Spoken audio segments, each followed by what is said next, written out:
A company that has never even made a dollar of profit is now officially worth well over $2 trillion. Yes, you heard me right. The largest IPO in history has officially been completed, as Elon Musk's SpaceX began trading last week. The rocket company that also owns XAI and X began trading at over $168 a share, giving the company a valuation of over $2.1 trillion.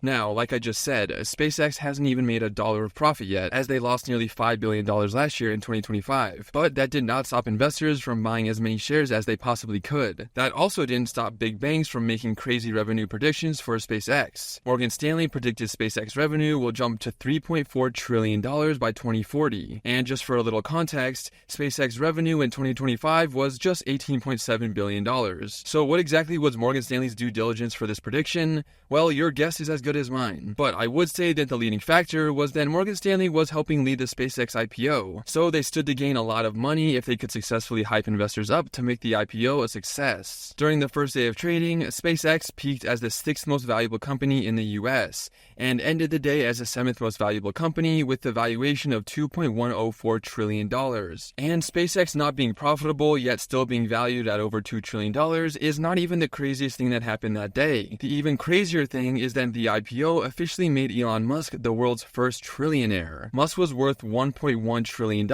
at the end of the trading day, with the overwhelming majority of his wealth now coming from SpaceX. Now, one person being worth well over $1 trillion is kind of hard to wrap your head around. For a little context that blew my mind, if you have a $1 net worth, you are now closer in net worth to the second richest person on Earth, Larry Page, than Larry Page is to Elon, and a lot closer at that.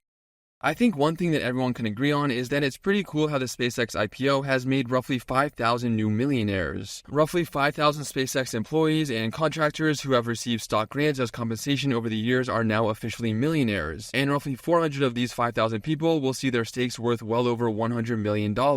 And these 5,000 or so new millionaires are made up of all types of workers, including cafeteria workers, welders, technicians, plumbers, etc. Just imagine that for a second, being a low-level employee and taking stock grants as compensation. Then a few years later, your stake in the company is now worth millions of dollars and you are presumably able to retire. Now, I definitely have my issues with Elon and this IPO. However, this aspect of the whole thing is pretty cool. Let me know what you think of the SpaceX IPO, and don't forget to subscribe to stay up to date on all things business, finance, and technology.